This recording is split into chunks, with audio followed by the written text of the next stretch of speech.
हाय, good evening friends. तो आप लोग कैसे हैं? आशा है कि आप लोग अच्छे होंगे, मस्त होंगे, तंदुरुस्त होंगे। तो आज हम आपके लिए लेके आए हैं आरआरबी एएलपी के लिए बायोलॉजी क्लास। तो आज फर्स्ट क्लास है। तो आज फर्स्ट क्लास में है, टॉपिक है स्वास्थ्य एवं रोग, हेल्थ एंड डिसीज। तो हेल्थ एंड डिसीज टॉपिक है। तो टॉपिक है फर्स्ट स्वास्थ्य। स्वास्थ्य क्या होता है? तो स्वास्थ्य जो है वह क्या होता है? तो स्वास्थ्य वह होता है जो WHO के अनुसार, वर्ल्ड हेल्थ ऑर्गेनाइजेशन, हेल्थ संगठन के अनुसार, विश्व स्वास्थ्य संगठन के अनुसार, यदि कोई व्यक्ति शारीरिक और मानसिक रूप से स्वस्थ महसूस करता है तो वह स्वस्थ है। जैसे कि आप अगर कोई काम को करने के लिए इच्छुक हैं, अगर आपको काम करने के लिए मन लग रहा है या आपका मूड अच्छा है कहीं जाने के लिए, कहीं कुछ करने के लिए, तो ये स्वस्थ माना जाएगा। नेक्स्ट है रोग, डिसीज। तो डिसीज क्या होता है? रोग। यदि कोई व्यक्ति सहज महसूस नहीं करता है तो उसे रोग की स्थिति माना जाता है। जैसे कि आप किसी काम को करने के लिए आपको मन नहीं करता है या मन नहीं रहता है, मूड अच्छा नहीं रहता है किधर जाने के लिए, या खाना खाने के लिए भी मन नहीं करता है, तो यह रोग का लक्षण हो सकता है। तो नेक्स्ट आगे की ओर बढ़ेंगे।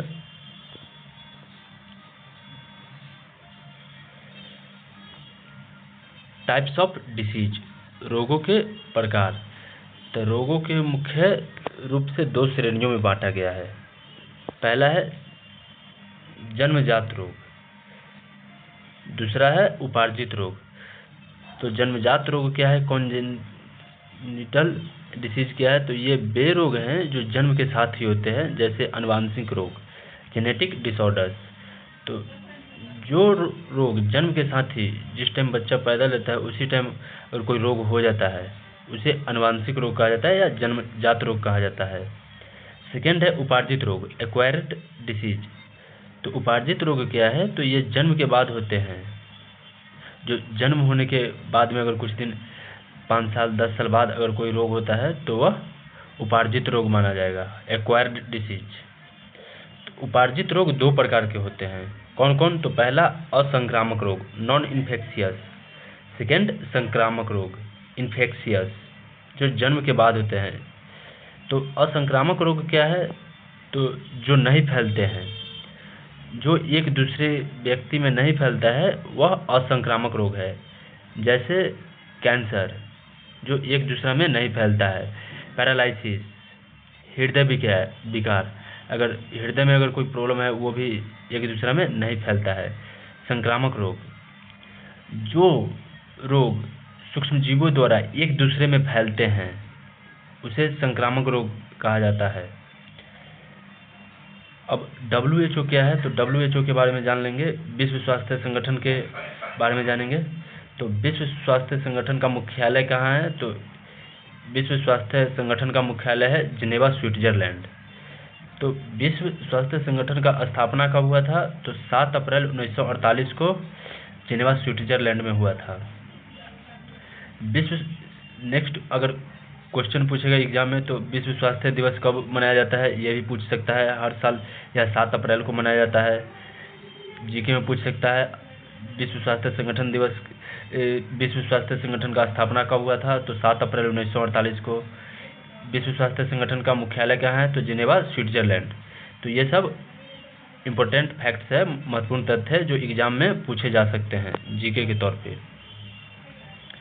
नेक्स्ट है जन्मजात रोग, कॉन्जेनिटल डिसीज, आनुवंशिक रोग।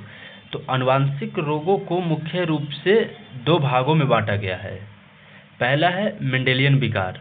मेंडेलियन डिसऑर्डर्स क्या है? तो ये गुणसूत्रों, क्रोमोसोम की संरचना में परिवर्तन के कारण होता है। क्रोमोसोम की जो संरचना है ना, वो परिवर्तन के कारण होता है। यह क्रोमोसोम के आकार में परिवर्तन जो हो जाता है, संरचना, उसका बनावट चेंज होने के कारण यह मेंडेलियन विकार होता है। उदाहरण हीमोफीलिया, थैलेसीमिया, वर्णांधता, कलर ब्लाइंडनेस, क्राइडुचेट सिंड्रोम।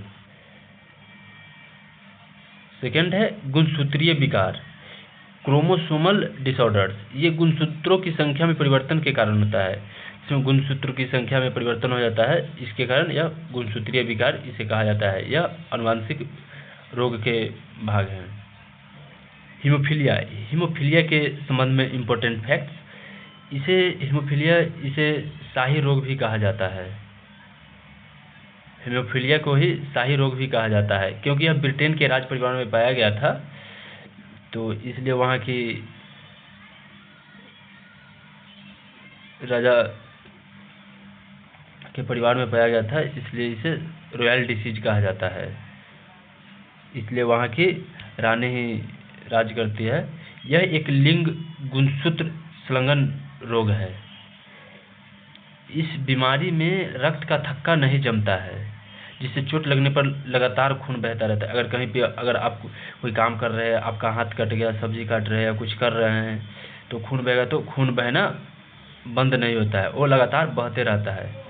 तो ये हीमोफीलिया के कारण होता है। नेक्स्ट है रोग का संचरण। रोग मुख्य रूप से केवल पुरुष में यह रोग प्रभावित होता है।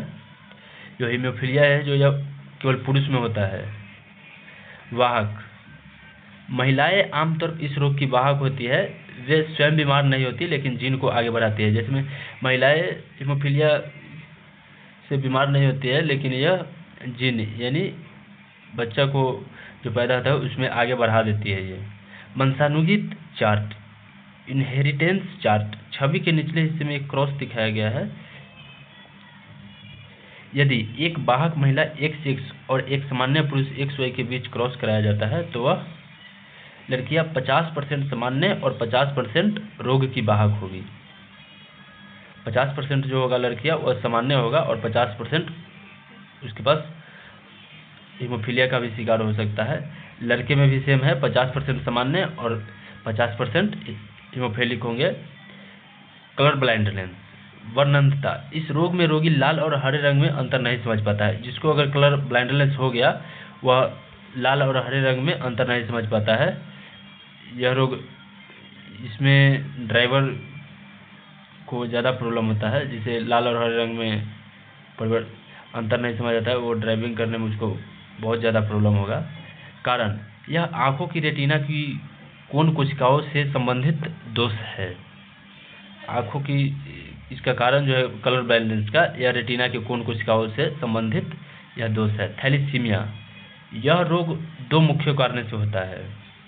थैलेसीमिया है जो यह रोग 2 मुख्य कारणों से होता है। कौन कौन सा है मुख्य कारण? तो पहला है हीमोग्लोबिन की पॉलीपेप्टाइड श्रृंखला के कम निर्माण के कारण। हीमोग्लोबिन की जो पॉलीपेप्टाइड श्रृंखला है संरचना, इसमें कम निर्माण के कारण होता है। दूसरा है RBC लाल रक्त कोशिकाओं की विकृति के कारण, जिसे स्वास्थ्य RBC की संख्या में कमी आ जाती है, इसके कारण थैलेसीमिया होता है। नेक्स्ट हम पढ़ेंगे टर्नर सिंड्रोम। तो टर्नर सिंड्रोम क्या है? तो इसमें गुणसूत्रों की संख्या 45 होते हैं। सामान्य 46 होते हैं, लेकिन 46 के बजाय इसमें 45 होते हैं। विशेषतः यह केवल महिलाओं में होता है। टर्नर सिंड्रोम जो है यह केवल महिलाओं में होता है।